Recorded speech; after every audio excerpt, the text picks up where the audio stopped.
So hello friends, welcome back to my channel Meenachari creations. ఈరోజు video వచ్చేసి ఇవొక్కటి తీసుకుంటే చాలండి. డైలీ బ్రేక్ఫాస్ట్లో కానీ ఈవినింగ్ స్నాక్ ఐటమ్ కానీ మీరు ఖచ్చితంగా తీసుకోండి.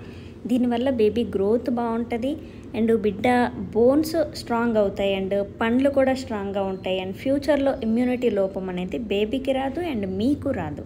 సో అది ఏంటి అనే దాని గురించి ఈరోజు టాపిక్ అనమాట. సో ఇది వచ్చేసి రాగి పిండి అనమాట.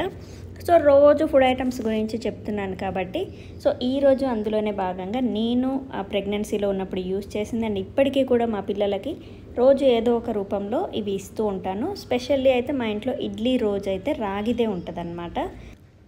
సో ఈ రాగి పిండి అనేది ప్రెగ్నెన్సీలో మీరు రోజుకి ఒక్కసారైనా రాగి పిండితో ఏదో ఒక ఫుడ్ ఐటమ్స్ చేసుకొని తీసుకోండి. డీప్ ఫ్రై కాకుండా మామూలుగా జావ కానీ లేదా రొట్టె కానీ దోశ కానీ ఇడ్లీ కానీ లేదా ఏదన్నా స్వీట్ పాయసంలా కూడా చేసుకొని తీసుకోవచ్చు. రాగి ముద్ద తీసుకోవచ్చు.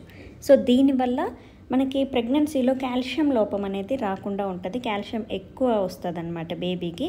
దానివల్ల బేబీ బోన్స్ స్ట్రాంగ్ ఉంటాయి అండ్ మీకు కూడా after delivery bones back pain ఇలాంటిది పెయిన్ వస్తుంది. బోన్స్ స్ట్రాంగ్గా ఉండకనే ఇలాంటి పెయిన్ అనేది వస్తూ ఉంటుంది అనమాట.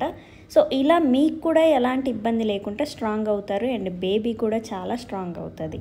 దాని తర్వాత బేబీ గ్రోత్ అనేది చాలా బాగుంటుంది. ఎదుగుదల అనేది తొందరగా అవుతూ ఉంటారనమాట. మీకు బిడ్డ ఎలాంటి ఫుడ్ తీసుకున్నా ఎదగట్లేదన్న టైంలో మీరు ఈ రాగి పిండిని ట్రై చేయండి. ఖచ్చితంగా బేబీ గ్రోత్ అనేది డబల్ అవుతుంది అండ్ మీకు కూడా ఆఫ్టర్ డెలివరీ ఫీడింగ్ ఇవ్వడానికి చాలా బాగా పాల ఉత్పత్తి అనేది జరుగుతూ ఉంటుంది అండ్ బేబీకి కూడా ఖచ్చితంగా ఆఫ్టర్ డెలివరీ ఎలాంటి ఇబ్బంది రాకుండా ఉంటుంది.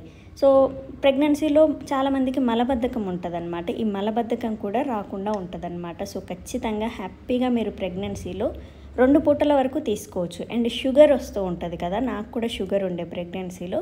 సో ఆ షుగర్ ప్రాబ్లం ఎవరికైనా ఉంటే కూడా ఒక పూట మీరు ఇడ్లీ కానీ లేదా ఏదన్నా జావ కానీ ఏదన్నా ఒకటి చేసుకొని కొంచెం లైట్గా సాల్ట్ వేసుకొని ట్రై చేయండి.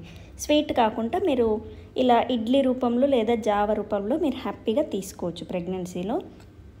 సో ప్రెగ్నెన్సీలో ఉన్నప్పుడు ఈ రాగి పిండి తినొచ్చా లేదా అన్న డౌట్ కూడా ఉంటుందన్నమాట. హ్యాపీగా తీసుకోవచ్చండి. దీనిలో కాల్షియం అండ్ ప్రోటీన్ ఎక్కువ ఉంటుంది కాబట్టి బేబీ గ్రోత్ బాగుంటుంది అండ్ బేబీ హైట్ కూడా తొందరగా పెరుగుతూ ఉంటారు. So weight and length check చేస్తారు కదా ప్రెగ్నెన్సీలో. సో ఆ లెంత్ కూడా పర్ఫెక్ట్గా వస్తూ ఉంటారనమాట.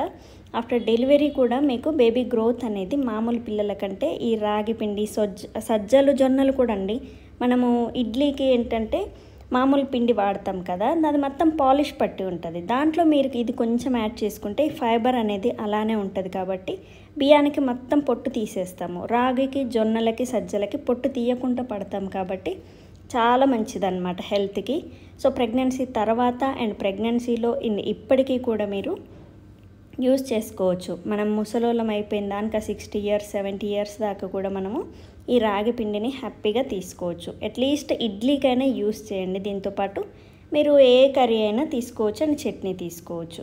సో చూసారు కదా, ఈరోజు బేబీ గ్రోత్ని డబల్ చేసే ఫుడ్ ఐటమ్ గురించి అయితే ఈరోజు మనము చెప్పుకున్నాము. అండ్ చాలా వరకు అయితే చాలామంది రాగి పిండి తీసుకోవచ్చా లేదా అని ఈ సమ్మర్లో ఎక్కువ వాడతారు కాబట్టి యూజ్ చేయొచ్చు హ్యాపీగా.